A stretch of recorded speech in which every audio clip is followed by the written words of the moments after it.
The truth is, when I listen to music now, I fall asleep.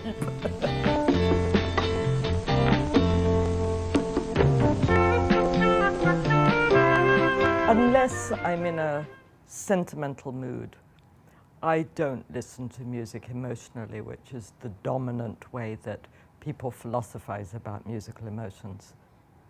I think I have, because I know a little bit about how music's put together and how it works, and I was once a performer, I think I listen to it as more as a productive art, as something being made, put together, constructed. I don't think I say, oh, that's beautiful, and I'm being. I don't think anyone who knows about arts really looks at art with this emotion. You don't go to a painting and say, oh, I'm so moved by that painting.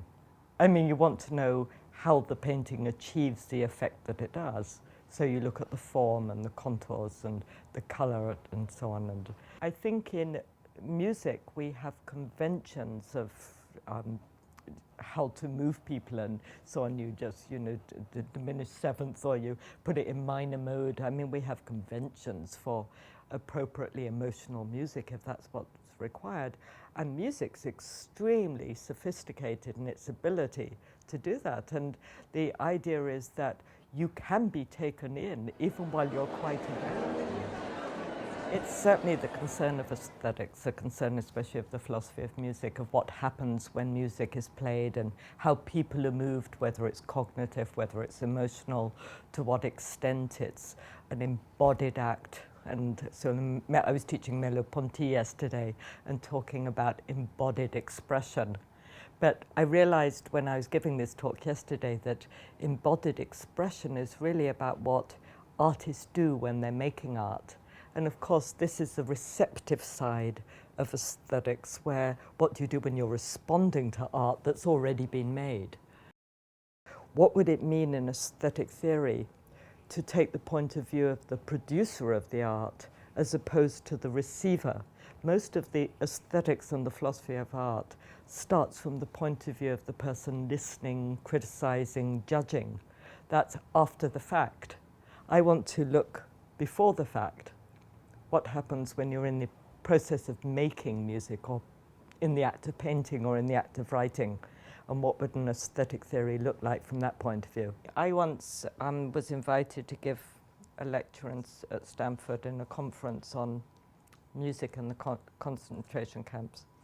And all the speakers there, very famous people, had all these incredibly optimistic, nostalgic views. Oh, people play music to produce hope of community, future life, they play, and so on and so on. And by the end of the day, I was so sick of this, when you're in this absolute horrible thing, that I stood up and I threw my talk away and I said, no. And before I could get the sentence out of my mouth, a man stood up in the audience and said, at last, someone's saying something that means something. He said, I was a trumpeter at Auschwitz. He said, and every day they played and played and played. And one day, the men's orchestra was sent to the women's camp, and they were told to play, their bit of Beethoven or bit of this or bit of that. And when they started playing the music, the women started to scream at them.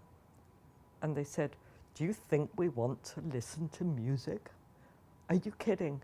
Tell us, is so-and-so alive? Is my husband living? Is my son alive? Don't give us music. And that was so meaningful.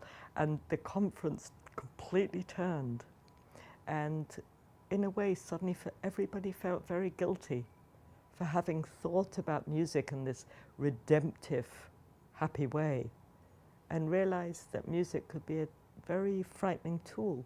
And it's a technique that people are fabulous at. And they can turn you on and off. And the thing is to recognize the ability of a technique to do that to you, and to be completely taken in by it, completely manipulated by it.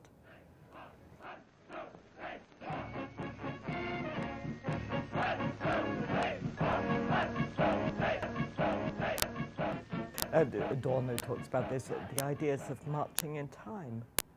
what it means to get people to march in time is a very frightening idea of the conformity it brings, but the idea of getting into step and getting into rhythm. I think some of the events that I somewhat felt creepy about, apart from lots of film music that does this, was the concert for the World Trade Tower coming down.